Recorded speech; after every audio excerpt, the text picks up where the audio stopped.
just for you. Nobody else. Is that better? Yeah. You want more? I'm good, thank you. Maybe you need to go to the optometrist.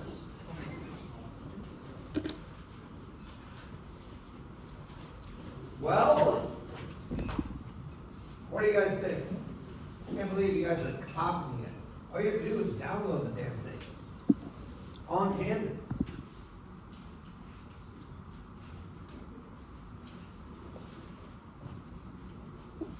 Anybody? Anybody got a number? What you got? She's got 392. Anybody second? Anybody got a different number? 392. What you got? I got 40. You got 40. Okay. Wait. Here's the beauty of engineering. One answer. Not 40, not 392. I can't have two of them. I only have one. You second. I got a second on the 392. You got a third. Anybody gonna second the 40? You second the 40. You second the 40. You second the 40. Okay. So we are a house divided. We don't have any other numbers other than 40 and 392. Somebody tell me why 40 is wrong. What? Yeah, they didn't multiply by 9.81. What are on the forces on the free body diagram have to be? Let's see. Let's go through this real quick. P. That's P and P. That gives me what? To P or not to P. That gives me 2P. That means over here is how many P's? 4 P's. So if I isolate this right here, I'm going to have a block that has 4P, P, and downward is the weight, which is 200 times 9.81. This is the part that you forgot when you wrote 40. So I'm warning you, you give me 40, I'm going to take off points because what goes on a free body diagram are forces, not masses. So if I sum this is 1962. Sum forces in the y equals 0 positive up. 4p plus p basically must equal 1962. 5p equals 1962. P is equal to 392.4 newtons. Done. And that's the P method. Now, you know there's another way to do it. What's the other way? The long ass way to do it. Right? What I suggest you do is try the long ass way, just so you know you can do both ways.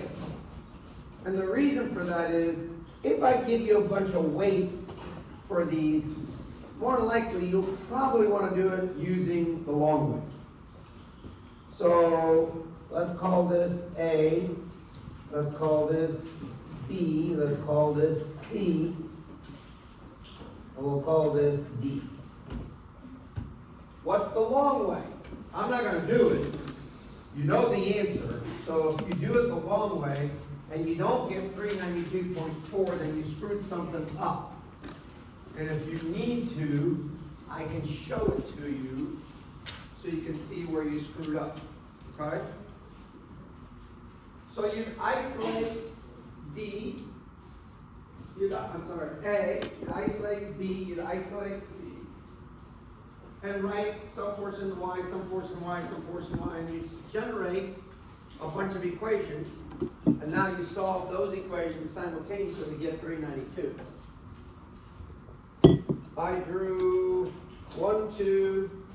two free body diagrams. One of C, one of B, and got the answers. So try it. It's important that you have a secondary ability to solve the same problem. Okay? Especially if I throw in weights. Once you throw in weights, the P method kind of goes off a little bit. A little harder to do using P. It can be done. It's just a little harder. Okay? Any questions on this problem? You got to be able to do pulleys. And I told you to practice pulleys, go to chapter 6 in the textbook. You got way more pulleys in there, in that chapter. Midway through the chapter, because he talks in chapter 6 about frames and machines. And a pulley, in our definition of machine, is a machine. Okay? So you'll see more pulleys to practice, and I think he even has an example problem you could look at. All right? Fantastic. Next problem. So forget everything.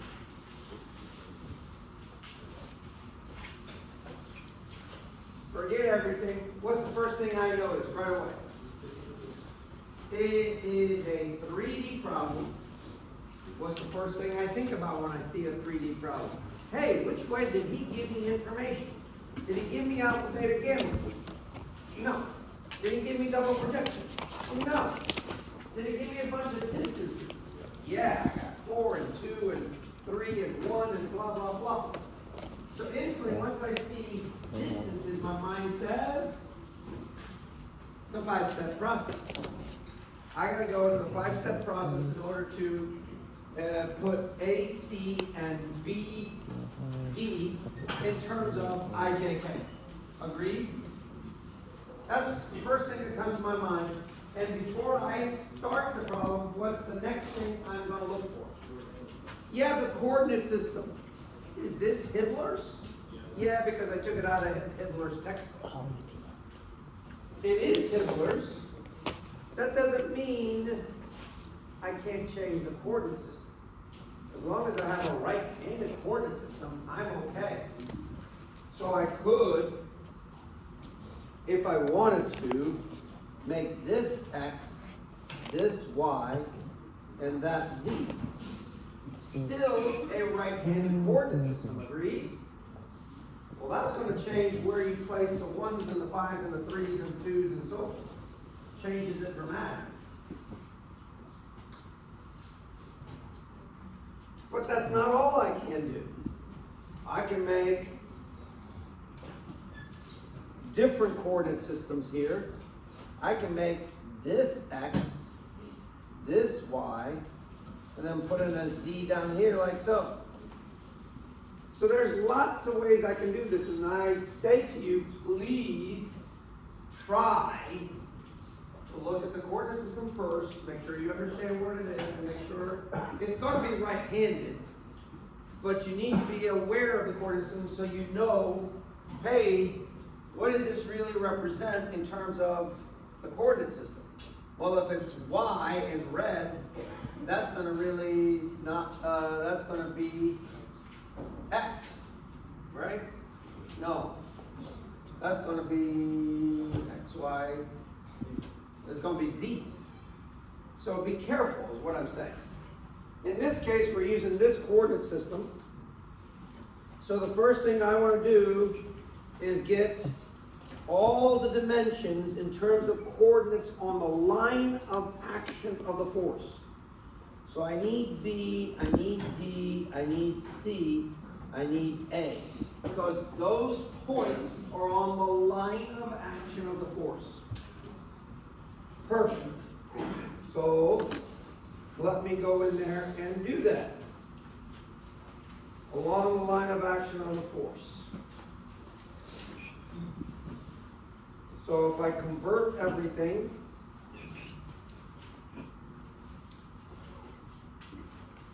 Where is my damn notes? There we go. If I convert everything, I should have 0.05. A, I should have 0.04. I should have 2, -3, 0, and -1, 4, 0. Step 1 of the 5-step process is complete. What's one of the first steps? Hey, get everything in terms of coordinates.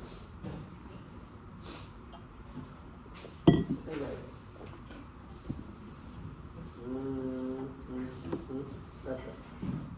Next, I'm going to write the position vector RBD.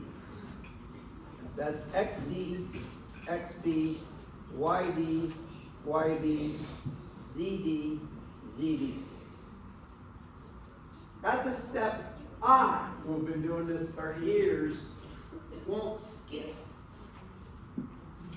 I won't skip that step. Okay? Did I write it correctly? Yeah, I'm going to take the head and the tail. I'm going to take the tail, subtract it from the head. Great. Well, that says I should have 2 minus 0, minus 3, 0, 0 minus 5.5, which means our BD vector is 2I minus 3J minus 5.5K. Magnitude, 6.576. How did I find that? Square 2, square 3, square 5.5. Add them together, take the square root. Gives me 6.576. Step 1, step 2, step 3. Right? Let me finish UBD. That means, here comes step 4, 2I minus 3J minus 5.5K divided by 6.576. Now you will. That gives me 0.304I minus 0.456J and a minus 0.836K. That now has me the unit vector. Again, why am I taking the extra freaking step to get the unit vector? Because the position vector and the unit vector are accomplishing the same thing. They're giving me the directional sense of that force. So why do I take the extra step to get the unit vector? What's the answer? No. Do I what? So I can use the magnitude. No, I don't want to change the magnitude of the force. Yes, the position gives me the directional sense. Yes, the unit vector gives me the directional sense. But I want the unit vector because if the force is 700 pounds, I want to say 700 times 1, still 700. If I use the position vector does not have a magnitude of 1, therefore I'm altering the value of the 700. That's why I'm taking the extra step of getting the unit vector. You with me? All right. Let me go to the next page, and now I can write force magnitude times the unit vector will give me IJK format. So FBD in the diagram it says is 175 newtons times the 0.304 minus the 0.456 minus the 0.836, giving me 53.2I minus 79.8J minus 146.3K. Yes, I didn't carry 3 decimals, and you should carry 3 decimals, but I'm not turning this in for a test grade, so I just chopped it off. Okay? Notice I did carry 3 decimals for the unit vector. I should carry 3 decimals here, but I didn't. Okay? There is my force FBD in IJK format. Any questions on how to do that? It's nothing more than applying the 5-step process.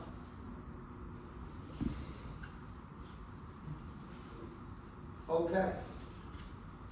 By the way, what are these guys called?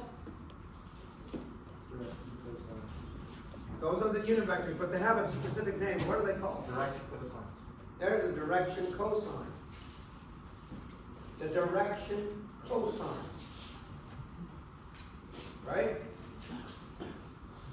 How did I get the direction cosine? I took the vector r divided by its magnitude to get those. Yes? If I wanted to know, hey, what's the alpha, beta, gamma of this force FBD? All I do is take the cosine inverse of 0.304 gives me alpha, cosine inverse of 0.546 negative gives me the beta, cosine inverse of minus 0.836 gives me the gamma. Now, I'm going to repeat the process because there are 2 forces. So let's repeat the process. RAC, that is XC minus XA, YC minus YA, ZC minus ZA. RAC is -1, 0, 4, 0, 0 minus 4. Therefore, RAC vector is minus 1I plus 4J minus 4K. Square, square, square, and I'm going to take the square root. 5.745.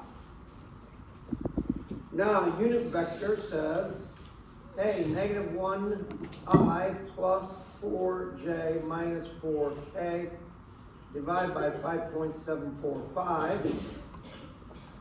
That will give me minus 0.174I, 0.696J, minus 0.696K. I now have the unit vector. That, in essence, is giving me the directional sense of AC. It does the same thing that the position vector. Again, the only reason we're using the unit vector is because we don't want to change the value of the force AC. But position vector, unit vector says the same thing. Directional sense, directional sense, directional sense. Right? Now I'm going to take the value of AC, which in the diagram shows 250, and I'm going to multiply it by the unit vector. So this would be 250 times the unit vector. The unit vector was minus 0.174I, 0.696J, minus 0.696K, which gives me FAC to be minus 43.5I, 174.06J, minus 174.06K. I now have IJK format. So any 3D problems, you want to get it to IJK format. If I give you alpha, beta, gamma, easy. The value of the force times cosine alpha I, cosine beta J, cosine beta gamma K. That's it. Done. So given the alpha, beta, gamma, that's the easy part. Double projection. Notice, double. You do it twice. You project the force onto the line to nowhere, and then you swing it from the line to nowhere to X, Y, or Z, or something parallel to the X, Y, Z. Do I do it 3 times? No, I do it twice. It could be X and Y double projected. It could be Y and Z double projected. It could be X and Z double projected. You don't double project 3 times. Got it? And then of course you got the data problem, in which case I have no choice but to go through the 5-step process. Once I have IJK, then I'm just going to add them up. So I'm going to add this term with that term, right? To get 9.7, I'm going to add that term to that term to get 94.26. I'm going to add that term to that term to get me minus 320.36K. Square this, 9.7 quantity squared, 94.26 squared, minus 320.36 squared. That gives me 334.08 as my magnitude. Direction, here comes my alpha, beta, gammas. That's going to be 9.7, the fx over f, 334.08, 88.34 degrees. Cosine for the beta is the fy, 94.26 divided by 334.08, 73.61. Minus 320.36, divide this by 334.08, giving me 163.52 degrees. Dunsky.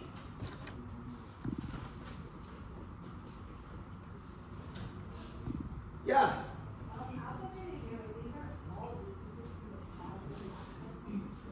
Absolutely. That's how we measure alpha beta gamma. They're from the positive x, positive y, positive z. Now, could I measure them from the negative x, y, and z? Yes. And what would they be? They'd be 180 degrees minus that. Will give me the negative. But everything's measured with respect to the positive. So, did everybody hear that? Everything is measured with respect to the positive x, positive y, positive z. So what do I do sometimes on a test? I give it to you measured with respect to the negative x, negative y, negative z. What happens? I have a minus sign there if you use those. Why? Because you're supposed to use the positive version. Right? So pay attention to details. I do that on purpose. Do you really know your shit, or are you just kind of guessing?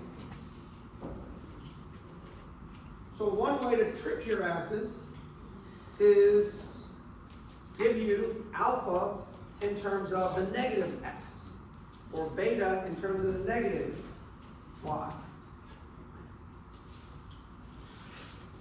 Well, I'm supposed to measure, when I write cosine alpha I, that's supposed to be from the positive x to the force. So if I give you a negative, from the negative x, you got to take and say 180 degrees minus that number to get the right alpha, or beta, or gamma. So be careful. Okay? Huh? Nope. Dude, if I can get you to do this, I'll be happy camper. That's it.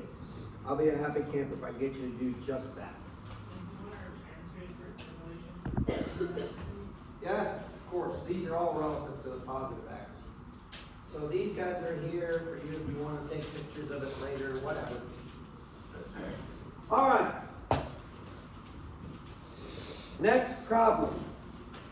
This is your typical problem that you see in the equilibrium chapter. It will say, so this might be first question associated with the diagram. This would be the second question associated with the diagram. So here's the diagram. And it says, hey,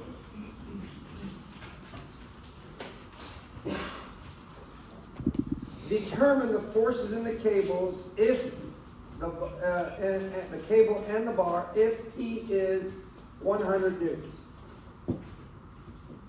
That is a straight up equilibrium problem. However, part B, or the next question in your textbook, associated with the same diagram, will say, hey, if the cable can support a tensile force of 1200 newtons before breaking, and the bar can support a compressive force of 1600 newtons before buckling, what's the largest force that can be applied? What is that? That's the failure criteria problem. So the question for you, if you're sitting there, the question for you is, gee, I wonder if he's going to give me a failure criteria problem on the test, or is he going to give me an equilibrium problem on the test? That's the question you should be asking. I don't usually give both. I give one or the other. Somebody have a testing manual with them? Give me.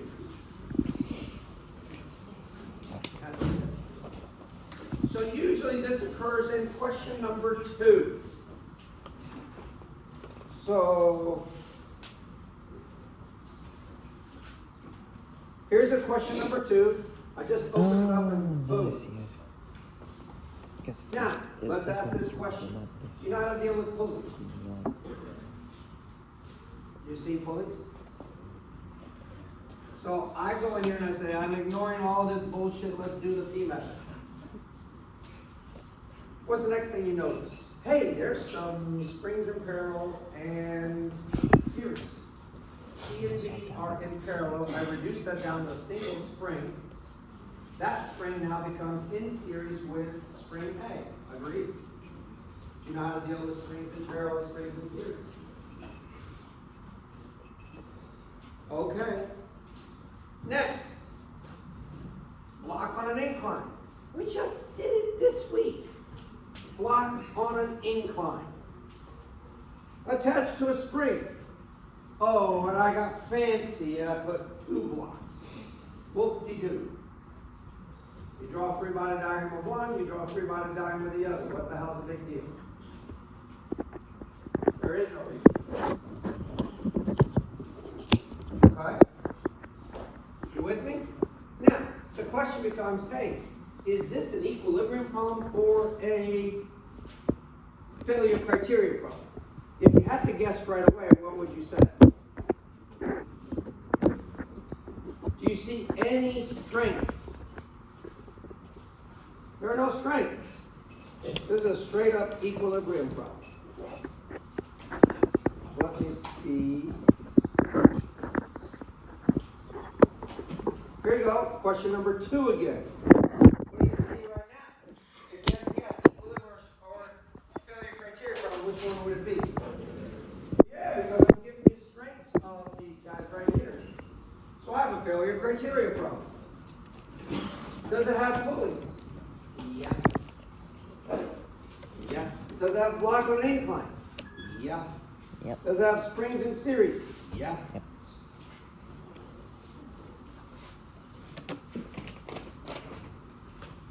What's the first thing I look for when I try to solve an equilibrium or failure criteria problem?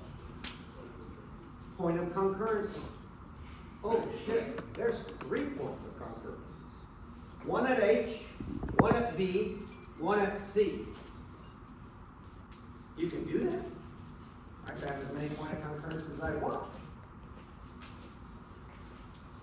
So, should this problem, when you open it up on the test, question number 3, should this problem shock you? It shouldn't, because you know it's coming. You know there's going to be springs in series, springs in parallel, whatever. You know there's going to be blocks on inclines. You know there's going to be pulleys. You know this. It shouldn't shock you. But yet, you open this up and go, oh my God! Well, if you say that right away, I got you. See you in the summer. You're done. You're done. Why are you shocked? It would be shocking if I'd never shown it to you. If I didn't give you sample after sample of old test questions. then I'd be shocked. But this shouldn't shock you. This should be like, yeah, bring it on, bitch. Let's go. I'll kick it in the ass. That's the way I think. I don't know how you think, but for me, when I sat in your shoes, the test was the battleground. It was, test time was war. Me versus the teacher. If I got a good grade, I won the battle. And if I got an A at the end of the semester, I won the war. That's how I think, but I'm an aggressive person. My nature is aggressiveness. When I coach basketball, shit, we played for 32 minutes and I pressed the shit out of people for 32 minutes. That's my nature. And if they scored out in one press, I changed the press. If they scored another, I changed it again. I had like 6 different presses I could throw at you. And if you could figure out all 6 and, defeat those 6 presses, you're going to win. That's a.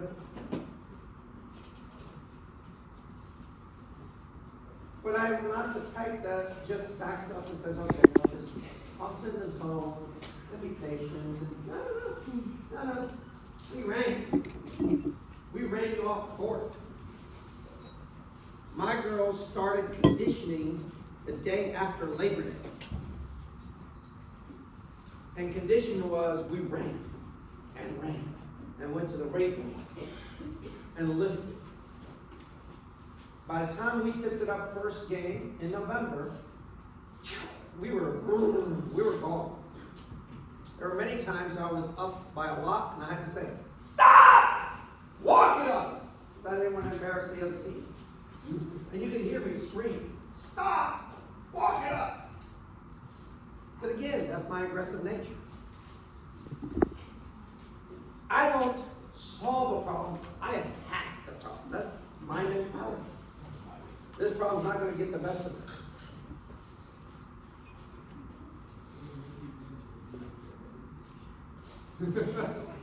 Me versus my pastor. I got to come up with something different. And by the way, every semester I create new test questions. They're not repeated. Not repeated. It's fresh. These quizzes are all fresh. Yes, the topic is the same. The questions are kind of the same, but I'm twisting them around, changing them. Last fall, I made a crossword puzzle out of a question because I want to do something different. So I try to stay fresh. Anyway, I got off topic. So you can see question number 2. There's nothing fancy going on. Like I said, I've shown you this before. Notice the coordinate systems. That ain't no standard Hibbler coordinate system. It's right-handed though. Here we go, question number 2. 3 in series, 2 in parallel attached to a pulley. Oh crap. Oh crap. Right? There's one in here. Oh, there it is. Here you go. What do you see over here? 3 in parallel on an incline. Wow, shocking. Can I reduce that to one single spring? Does that now look like what we did in the Broccoli booklet? One spring attached to a block on an incline? Come on, people, work with me here. The added twist to this one was, and there is a twist to this one because it is a straight up equilibrium, but there's an added twist that's not been done yet. The added twist is that T. Oh, that's different. And here's what's different about it. If you read the question, the moment at O of the forces acting on the T section is 0. Oh, shit, there's a moment. But we haven't discussed the moment yet. So I can't have you solve this problem yet because you don't know about moments. Moments come in chapter 4. So what do I do in here? I'm like, yeah, I'm kind of bored. Let me go get something from 4 and dump it into this problem. That's what I did. What did I tell you? I grab here, grab there, grab there, grab here, put it into a problem. I'm telling you what I do. There's not a ton. So here, I added a moment to that question number 2. All I did. And that comes in chapter 4. So you can't do this problem and be successful until we have moments. Okay? Whose book? Send that back. All right, so let's do this problem. First question is just straight up equilibrium. That's not a big deal.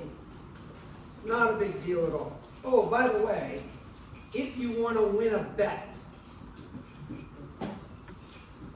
the Super Bowl is coming up. Win some money.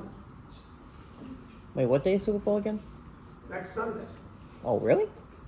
Damn. I want you to take a gallon, put water halfway in, not even all the way. Put a rope in between, you know, where the handle is, and tell the strongest person in the room, hey, I bet you $100. You can't take this and pull it tight so the string is straight across. And of course, it's a sucker bet. Because it can't be done.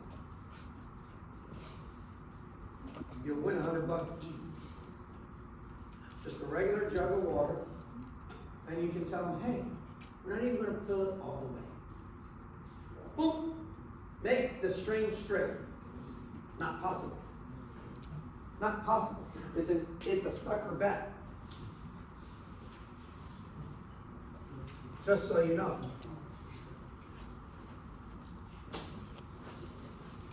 Here's the status of that problem.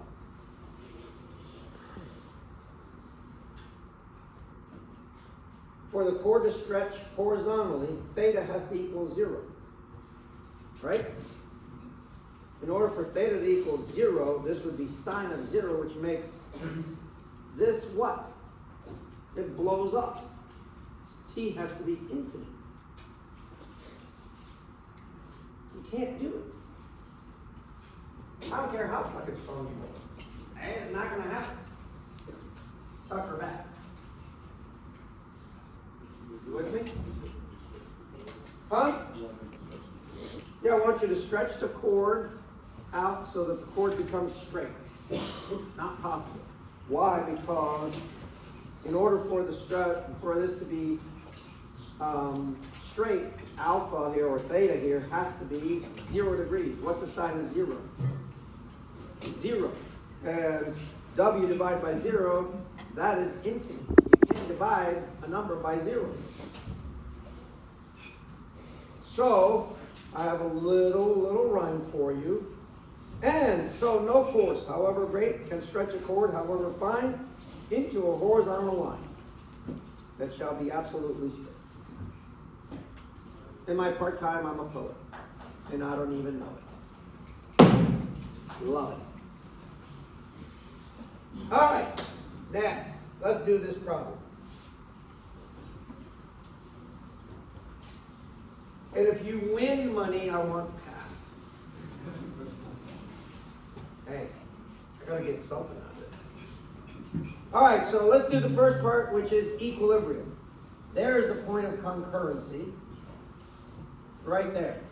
So my free body diagram ought to look like this. I have some sort of cable tension TAB. I have a force downward, which is 100. I have a force here, which I'm calling FAC. I'm going to put in my coordinate system. Here's my Y, here's my X. And I know this angle has to be 30, this has to be 45. Agreed? Now, by the way,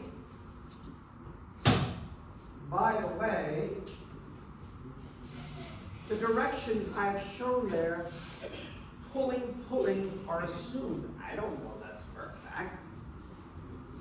Well, for cables, yes, it's got to pull because cables can't push. But that solid member AC could be pushing up against joint A. I have it pulling. Solid members can be in tension or in compression. I've got it in tension. If I'm right, because I guessed right, then I'll get a positive answer. If I guess wrong, I'm going to have a negative associated with FAC. And notice the way I tried to do it in my mind. Tension, cables, I write as T. Solid members, I write as F. So when I know there's a solid member, I write F to distinguish it from a cable. That's just my way of doing it. You don't have to adopt that, but that's how I think about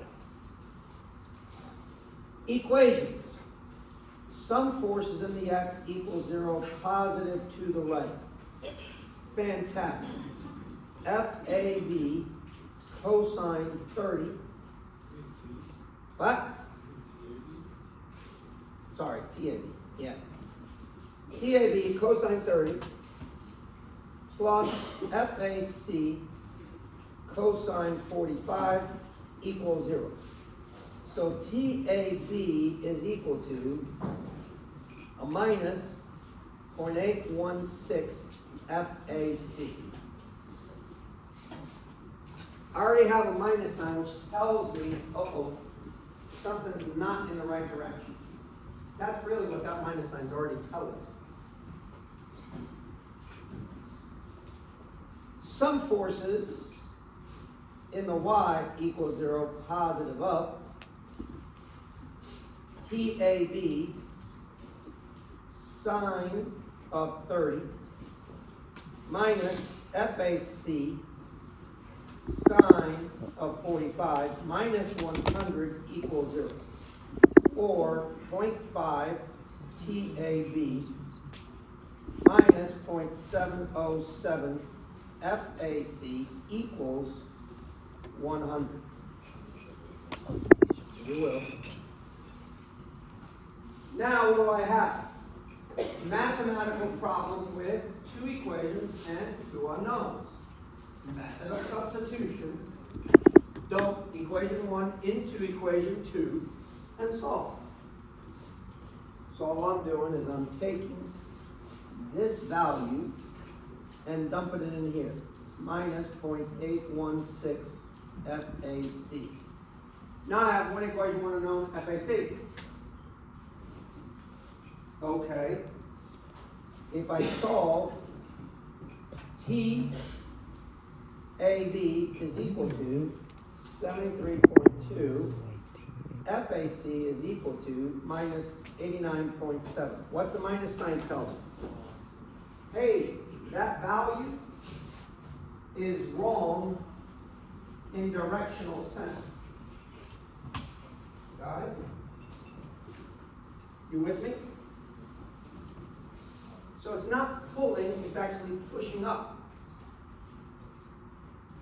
Got it? I'll be right back.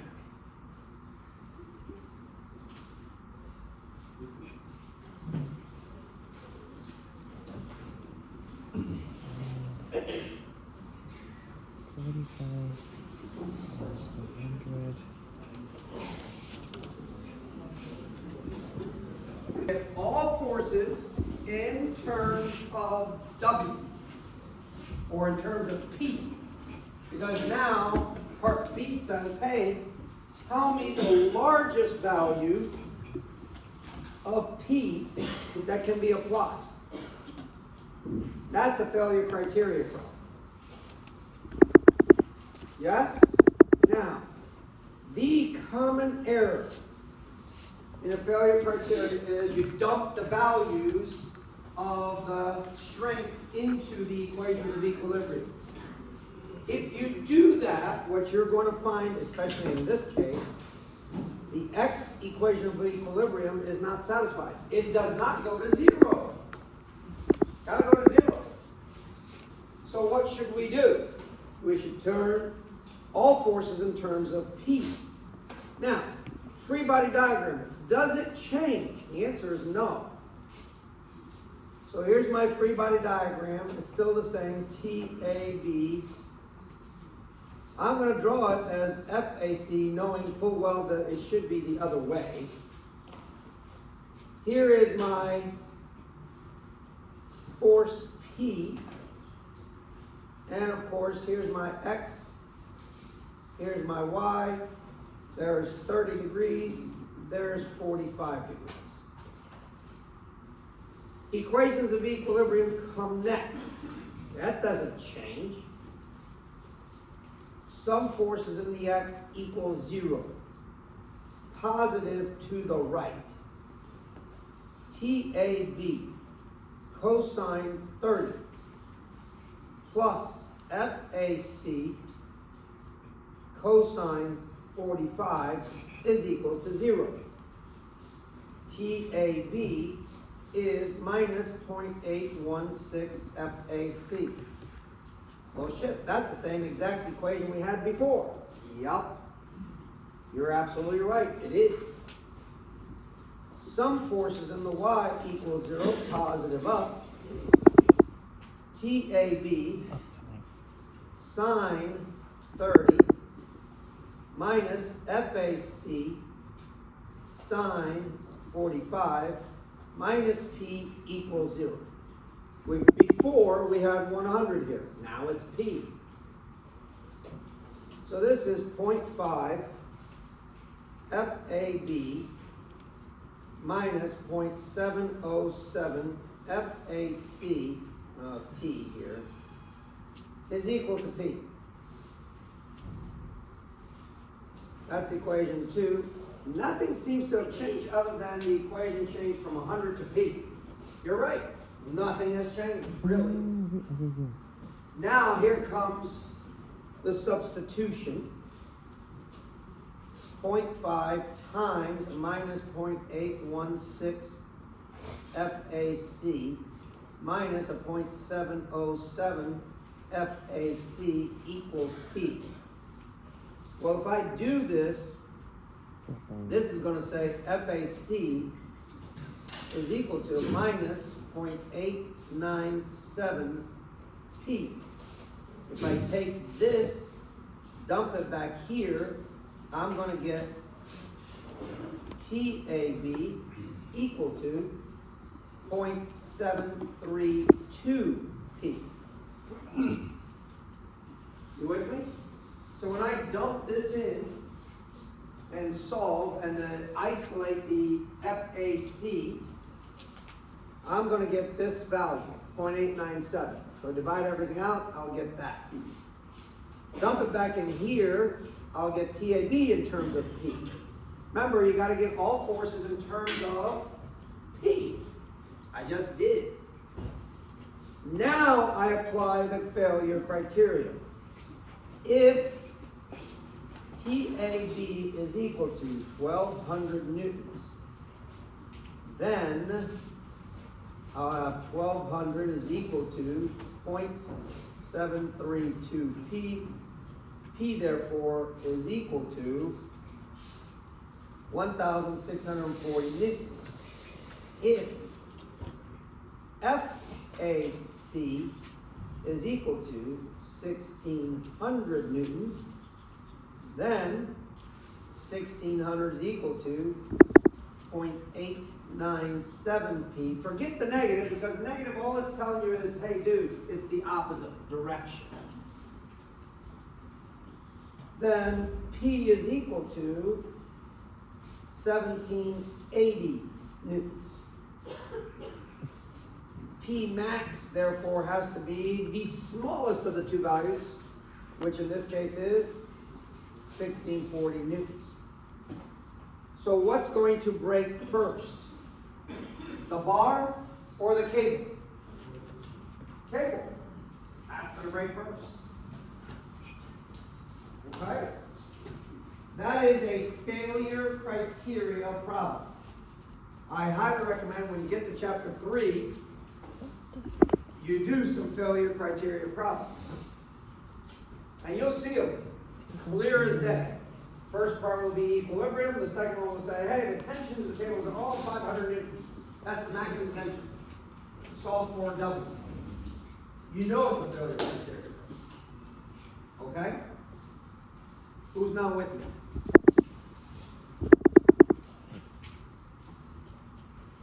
I'm in here thinking, shit, I should have had breakfast. Why did you? You woke up too late. Gotta get to class. Did you have breakfast? What'd you have? Starbucks. Oh, that's right. You always go to Starbucks. That's it? Just a coffee? You got a what? You got a sandwich? All right, I'm in. I like their little egg dates. Well, yeah, the egg bites. I love those. It's the only time I go to Starbucks, really, to get the egg. It's question number 2. It's an old question 2, very similar to what I put on the test. I don't understand why you're taking pictures. It's in the canvas. Oh, these are all problems from the help center. You don't need to take pictures of it. It's there. I guess you So forgot. I'd like for you to try this one.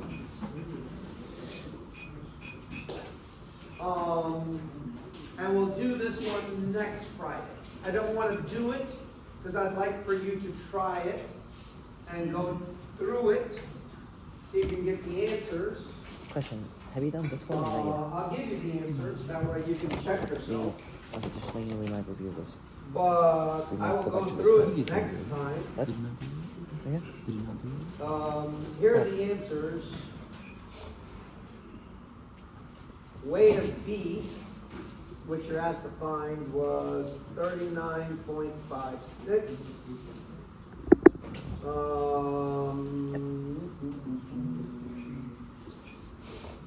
Let's see. Tension T, this is this T right here. The tension T is 50 pounds. These are all going to reduce to one spring. That spring force comes out to 134.83. This is quite similar to the problem that's in the Pro Copy booklet that I did with you already. Right? Very, very similar. Do not look back at that problem. I want you to try it on your own without looking back at the problem that we did in class. But it's very similar in conceptually, other than the pulley system. So I will do this one with you next time. But you have the solution. Yeah. What is what? 90 pounds, 120 pounds. What?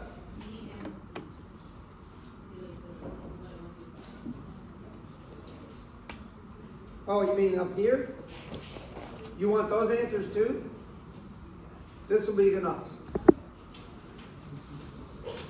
I'm not giving you all of it. All right. Let's do the problem I discussed with you last time. This problem.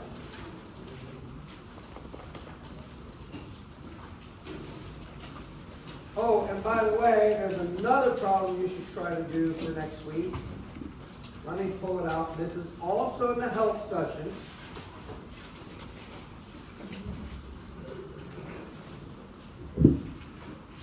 By the way, how many ways can I give you information in 3D? I mean, 3 different ways. 3 different ways. Old test question. I'm about to show you an old test question. The first thing you should notice, oh, can't see it. First thing you should notice is that there is an XYZ that is not Hibbler's. Agreed? Okay. For F1, what do you have? Type of problem. Alpha, beta, gamma, double projection, or coordinates. Which one would that be? F1. That's a double projection. There's a theta 1, theta 2. Oh, wait a second. You didn't give me theta 1, theta 2. What the fuck is going on here? No, I didn't. I didn't give you. So you are used to, in the textbook, getting theta 1 and theta 2. Oh crap, he just flipped the script on you. I don't have theta 1 and theta 2.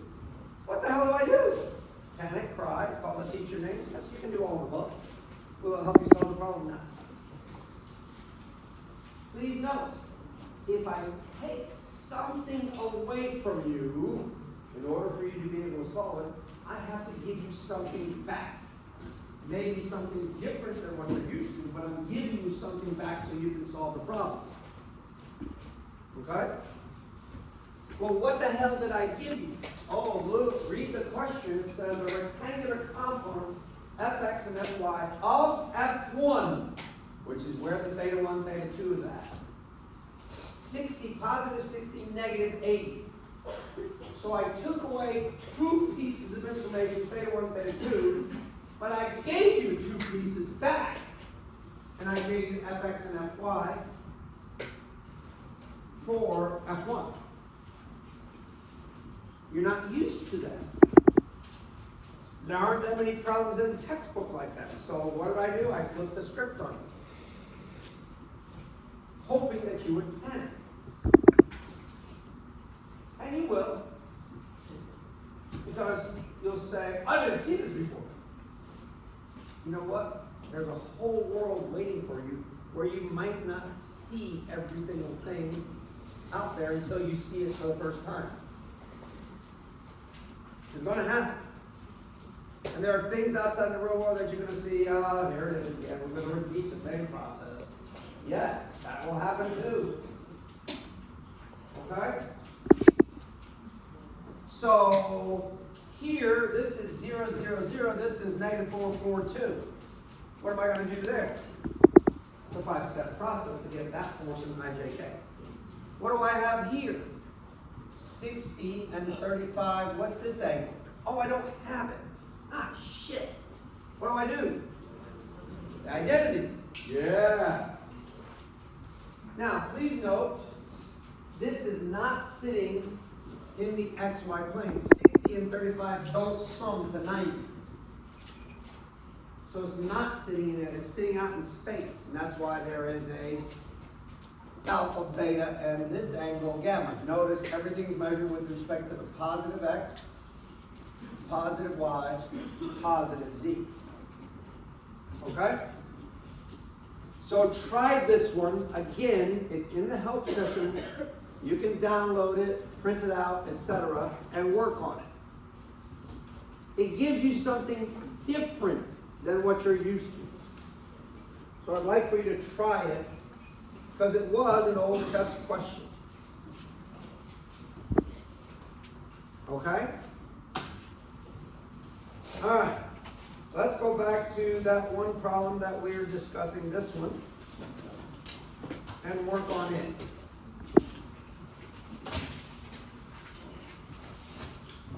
So, is this Hibbeler's coordinate system? First and foremost, yes.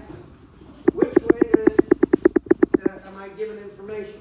Well, it looks like this FR, oh, he gave me a resultant. Are you used to doing a resultant? Normally you get F1, F2, F3, and find the result. Here, that's not happening. I gave you the result and I said, hey, find me F3. That's different too. That's why I tried to tell you, please try to do it yourself.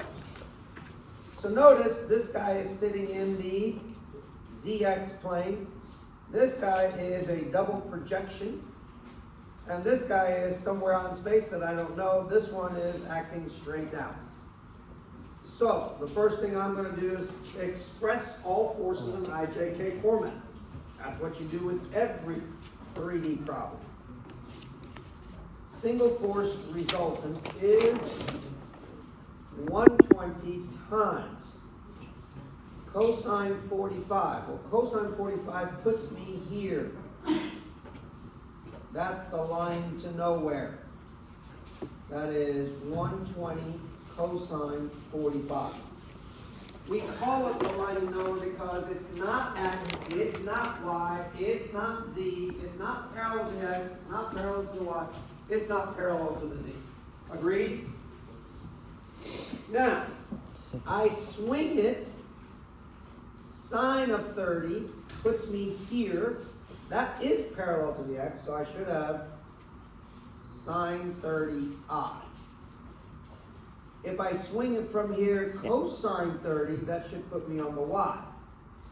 So this should say plus cosine 45 cosine 30j plus a sine 45k. Yes. Because this line, if I say it's opposite, puts me on that line. Yes. Okay, I do get it. So the force resultant is 42.42I plus 73.471J plus 84.84K. F1, that's this guy. That's nothing more than 80 times 4 over 5I plus 80 times 3 over 5j plus 0k. Notice I placed a placeholder. What should we switch? Yeah, I was saying, I think this should be the other way around.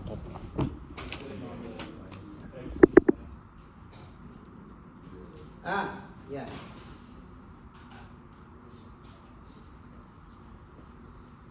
$80 times 3 over 5k. Thanks. So this is F1's equal to 64I plus 0j plus 48k.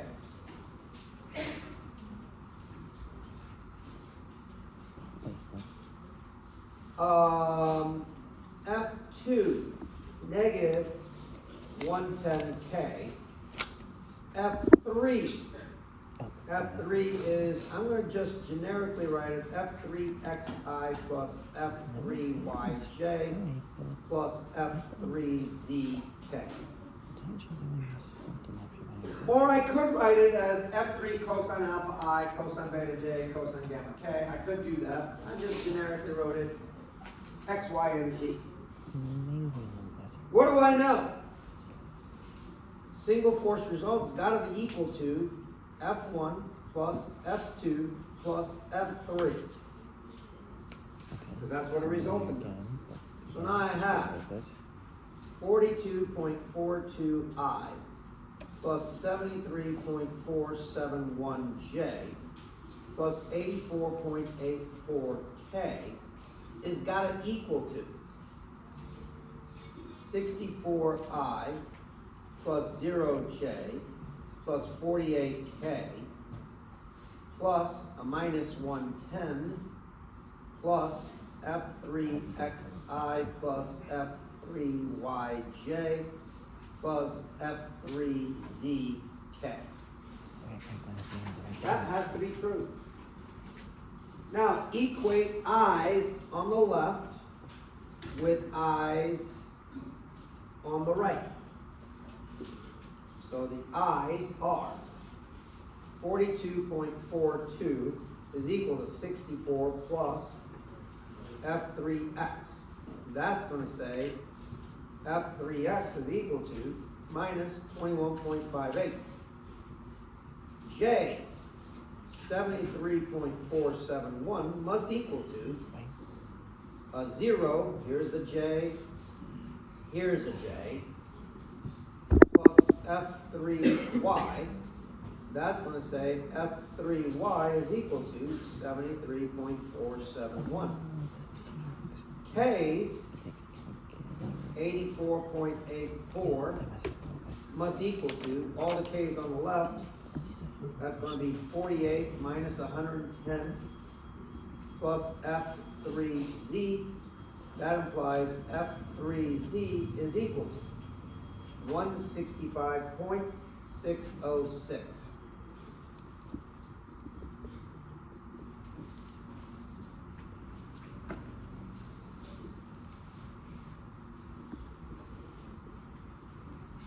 Take the F3 and find its magnitude. That would be the square root of minus 21.58 quantity squared, 73.471 quantity squared, plus 165.606 quantity squared. That should give me 165 point, that's the wrong number. This is 146.84, 146.84. This is 165.606. Therefore, alpha is cosine inverse of minus 21.58. Divide this by 165.606, giving me 97.48. Beta cosine inverse of 73.471 divided by 165.606, 63.66.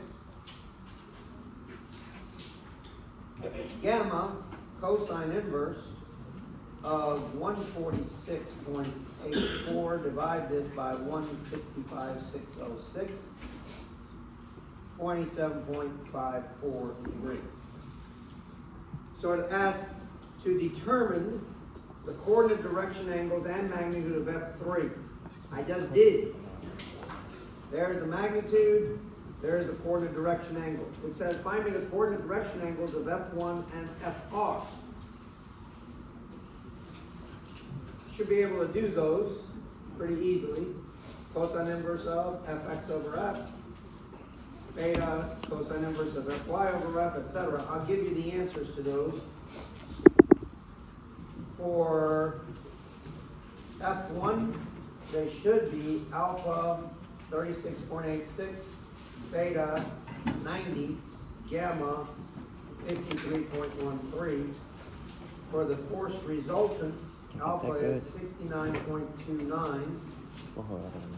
Beta is 52.24. Gamma is 45. Gamma is when beta is what? Okay, so this will be French. How many got it right? Excellent.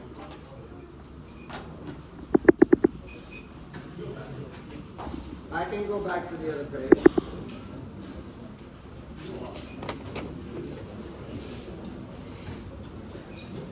Questions?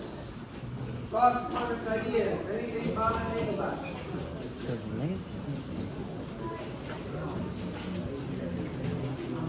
How many have finished chapter 2, in essence, doing the problem? You're behind. I'm already in chapter 3. I'll be out of chapter 3 by next week.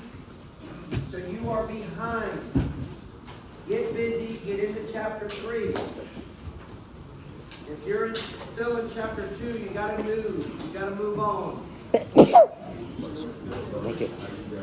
What?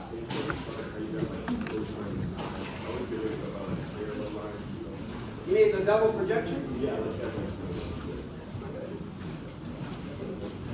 If I go over here and I say cosine of 45, that's going to put me on the line to nowhere. Cosine is the adjacent. What's the adjacent? There. Okay, I gotta make this. Then I'm going to swing cosine 30, that'll put me on the line. Sine 30, which is opposite, is going to put me on a line parallel to my x. That's the opposite. Questions? All right.